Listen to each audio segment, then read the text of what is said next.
যা কিছু অর্জন করো মা, তার ভাগ কেউ না কেউ পাবে। হয় পুত্র পাবে, না হয় কন্যা পাবে, না হয় স্বামী পাবে, না হয় নাতি পাবে। কিন্তু আজ যে কৃষ্ণ কথা শ্রবণ করছ, এটা তুমি বুঝো আর নাই বুঝো, ভগবান এতটাই করুণা করে রেখেছে যে তুমি না বুঝলেও জয়, আর বুঝলেও তোমার জয় হবে। যদি বুঝো তাও ভালো, যদি না বুঝো তবু তোমার, কারণ শ্রবণ করা মাত্রই তোমার মঙ্গল হবে। এই জন্য কিছু কিছু রজনী জাগতে হয় মা, যারা সাধু, তারা অমাবস্যা পূর্ণিমা এই রজনীগুলা সারা নিশি জাগে। কেউ থাকে না পাশে, থাকে আমি আর সে। একদিন জেগে দেখো, মধ্য রজনীতে মন্দিরে গিয়ে দাঁড়াও, ভগবান দিবসের কর্মকলা হলে আমি তোমাকে ডাকি নাই কোনদিন। কত রজনী, কত দিবস আমার কামনা বাসনায় চলে গেছে। আজ জীবনের শেষ বেলায় কেন জানি তোমার কথা বারবার মনে পড়ে। যে স্বামীকে এত আদর আপন করলাম, স্ত্রী পুত্রকে এত ভালোবাসলাম, জীবন অন্তরালে এরা কেউ আপন হবে না। এই যে আজও কীর্তন শুনছ, এমন একদিন আসবো বাবা, কীর্তন করবো, তোমাকে খুঁজে পাবো না। জানে এই কীর্তন দর্শনে এসে কত শ্রদ্ধার মানুষকে আমি হারালাম। আজকে যাকে দেখি, আগামীকাল তার সঙ্গে দেখা না বলে চলে যায়। এই অনিত্য সংসার, মানুষ ভাবনা করে আমার বুঝি আর মরণ হবে না, কিন্তু না,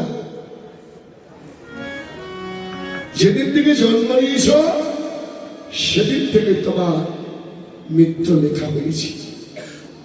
তুমি সবসময় সেজে থাকো, যে কোনো সময় তোমার উপরের ডাক আসলে তুমি ভগবানকে স্মরণ করে চলে যাবে। আর এই আসা যাওয়ার মাঝে তোমাদের সঙ্গ পেলাম, এটাই আমার জীবনের অমরত্ব হয়ে থাকবে। জীবনে ভালো কিছু করতে পারি না, ভালো যদি কিছু হয়ে থাকে তাহলে সাধুগুরু বৈষ্ণবের চরণে ধুলি রেখে আমার এই মন্দ জীবনটাকে ভালো হোক।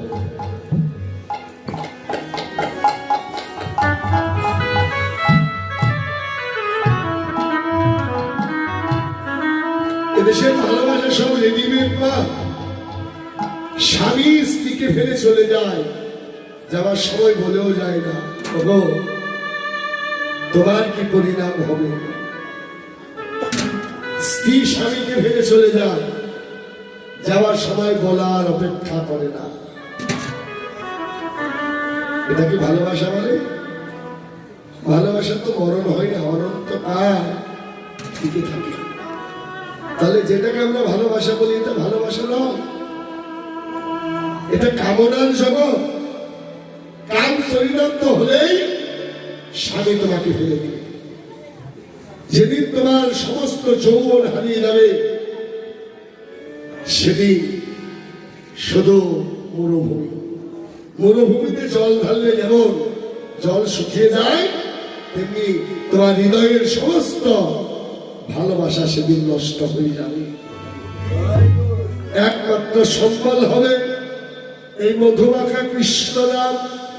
তাই নাগরী বললেন, বাড়ি মানে জল, জল আনবার জন্য আমি সুরধুনির তীরে গেলাম। অপর নাগরী বললে, তাহলে দেখলি কি? দেখলাম রাখা শশী যেন আসি উদয় তীরে, দেখলাম রাখা শশী যেন আসি উদয় তীরে,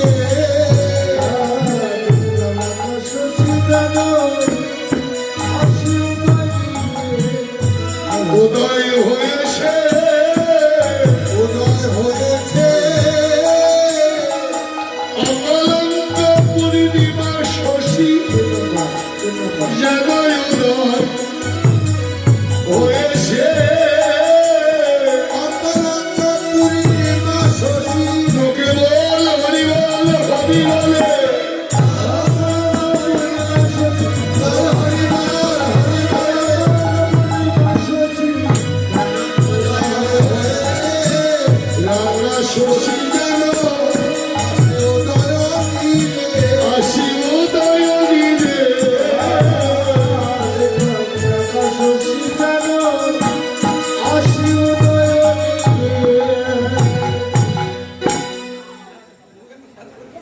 দেখলাম একটি চাঁদের উদয়, তাই সুরধনী গঙ্গার তীরে।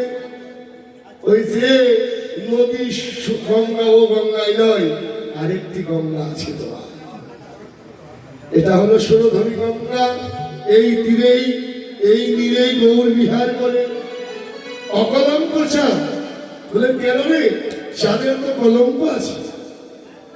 বললেন হ্যাঁ, জাগতিক জগতের চাঁদের কলঙ্ক আছে, কিন্তু আমার বুড়া চাঁদের কোনো কলঙ্ক নেই। জাগতিক জগতের চাঁদের ক্ষয় আছে, আর আমার সাথে করে বৈষ্ণবের কিবা বলে, যদি কারো হৃদয় আকাশে একবার বুড়া চাঁদের উদয় হয়, তার তো কোনোদিন ক্ষয় হয় না, জন্ম জন্মান্তরে অমর হয়ে লেগে থাকে। নাগরিক জাগতিক জগতের চাঁদ উদয় হয় শুক্লপক্ষে। পক্ষ কয়টি দিদি? কয়টি? এক মাসে পক্ষ কয়টি? দুইটি। কি কি? একটি কৃষ্ণ, একটি শুক্ল। 15 দিন অন্ধকার আর 15 দিন। তাহলে আমার গোড়া চাঁদ কোন পক্ষে উদয় হয়েছে জানেন? কৃষ্ণ। কেন? কৃষ্ণ পক্ষ মানে অন্ধকার পক্ষ। জাগতিক জগতের চাঁদ উদয় হয় শুক্লপক্ষে। দেখেছেন ভাবনাটা কোথায়? জাগতিক জগতের চাঁদ উদয় হয় শুক্লপক্ষে, আর আমার গুণা অনুরাগের চাঁদ উদয় হয়েছে কৃষ্ণপক্ষে। কেন? কলিহত জীবের হৃদয় অন্ধকারকে নাশ করে ভক্তি রসের আলো জ্বালাবে বলে চাঁদের উদয় হয়েছে। বলেন ব্যবধান, বলে জাগতিক জগতের চাঁদ বাহির জগৎকে আলোকিত করে, তাই তো? আর অন্ধকার যদি অন্ধকার থাকে তাহলে আলোকিত করতে পারে? কিন্তু নাগরী বললেন আমার এই পুরা চাঁদ যদি একবার কারো হৃদয় আকাশে উদয় হয়, নাগরিল তার ভিতর বাহির আলো করে, তার ভিতর আলো করে, তার ভিতর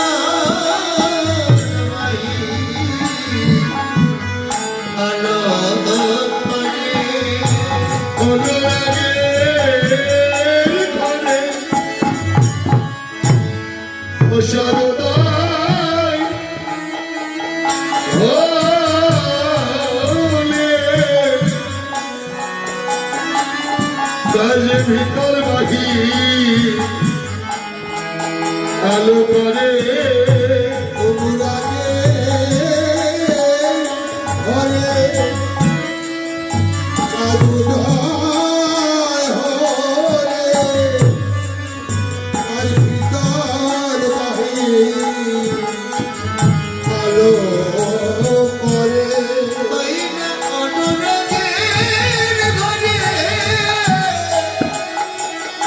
অনুরাগের ঘরে বলি গুরুর কি লাভ হইলে,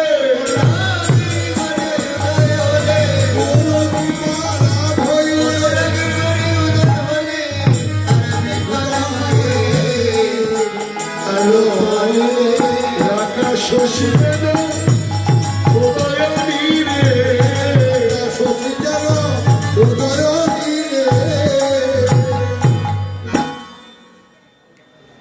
আমাদের এই সনাতন ধর্মটা এত